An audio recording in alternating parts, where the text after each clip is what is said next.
स्वामी समर्थ म्हणा, हा जन्म नाही पुन्हा। हरि ओम स्वामी समर्थ। तर श्री स्वामी समर्थ सर्वांना माझ्या यूट्यूब चॅनलमध्ये तुमच्या सगळ्यांचं पुन्हा एकदा मनस्वी हार्दिक स्वागत करते। आज आहे आषाढी एकादशी म्हणजे देवशयनी एकादशी।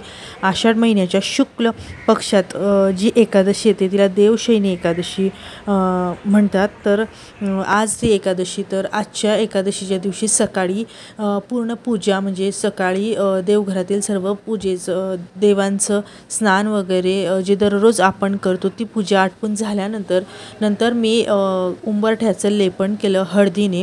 हळदीमध्ये गोमूत्र असेल तर चंदन पावडर आणि त्यामध्ये मी आत्ता हल्ली थोडं अत्तर टाकते, जेणेकरून जेव्हा आपण तिथून म्हणजे मेन दरवाजावरनं आपण एंट्री करतो तेव्हा खूप छान सुवास येतो तिथे आणि खूप छान वाटतं। जेव्हा आपल्या घरात कोणीतरी बाहेरून व्यक्ती येते तर तेव्हा तो वास इतका छान दरवळत असतो, तर त्यांनासुद्धा खूप प्रसन्न वाटते। त्यानंतर रांगोळी काढली। आज एकादशी आणि असंही गुरुवारी तर ही सर्व सेवा ही गुरुवारी असतेच, परंतु आज एकादशीच्या दिवशी हे सर्व करायचं होतं आणि छानपैकी या पद्धतीने रांगोळीचे साचे मी उमटवले। रांगोळी जेव्हाही आपण काढतो तेव्हा खूप प्रसन्न वाटतं, आपल्या घरी येणाऱ्यांना किंवा आपल्यालाही आपल्या डोळ्यांना बघायलासुद्धा खूप प्रसन्न वाटतं। तर ह्या पद्धतीने उंबरठ्याचं पूजन झालं आणि रांगोळी काढून झाल्यानंतर मग अभिषेक केला। विठ्ठल रुक्मिणीची मूर्ती माझ्याकडे नसल्यामुळे बाळकृष्णाच्या मूर्तीचा अभिषेक मी केला आणि विष्णू सहस्रनामावली म्हणून अभिषेक केला आई आणि मी।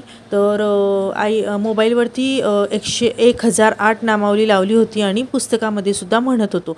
तर हे नाम होते आणि नामावली जी विष्णू सहस्रनामावली चं पठण आहे, म्हणजे नाम म्हणा का नामावली म्हणत तुम्ही अभिषेक करा। तर पंचामृताने आम्ही ही अभिषेक केला। ॲक्च्युली गळती पात्र लावलं होतं, परंतु झालं असं की माझं जे गळती पात्र आहे त्याच्यातनं धार खूप बारीक पडत होती आणि त्यात पंचामृत टाकल्यामुळे ती म्हणजे व्यवस्थित पडत नसल्यामुळे मग आम्ही हातानेच अभिषेक केला। आईने केला, मी केला, पप्पांनी केला। तर आता पप्पा करत आहेत अभिषेक। ह्या पद्धतीने छान अभिषेक आमचा झाला आणि खूप म्हणजे एकादशीच्या दिवशी म्हणजे आपल्या हातून अभिषेक झाला आणि घरात अशी पूजा जेव्हा होते तेव्हा वातावरण अगदी प्रसन्न होऊन जातं आणि खूप छान वाटतं।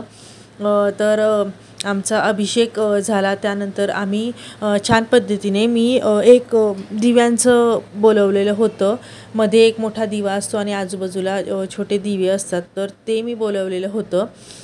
तर त्याच्यावरती मला पूजा छान मांडायची होती। ॲक्च्युली म्हणजे खाली रांगोळी वगैरे काढून मांडायची होती, परंतु जागा थोडी होती चौरंगावरती, त्यामुळे आम्ही वरतीच या पद्धतीने पूजा मांडणी केली आणि ह्या पद्धतीने थोडे डेकोरेशन करण्याचा प्रयत्न केला। परंतु खरंच जेव्हा आपण अशा पूजा मांडतो किंवा अशा पूजा आपण आपल्या घरात करतो, अभिषेक आणि हे सर्व काही पूजन, तर खूप प्रसन्न वाटतं आणि खूप मनमोहक असं ते असतं की आपल्यालाही असं खेचली जाते ती त्या गोष्टींकडे आपण खेचले जातो की नाही आपल्याला ह्या गोष्टी करायच्या आहेत।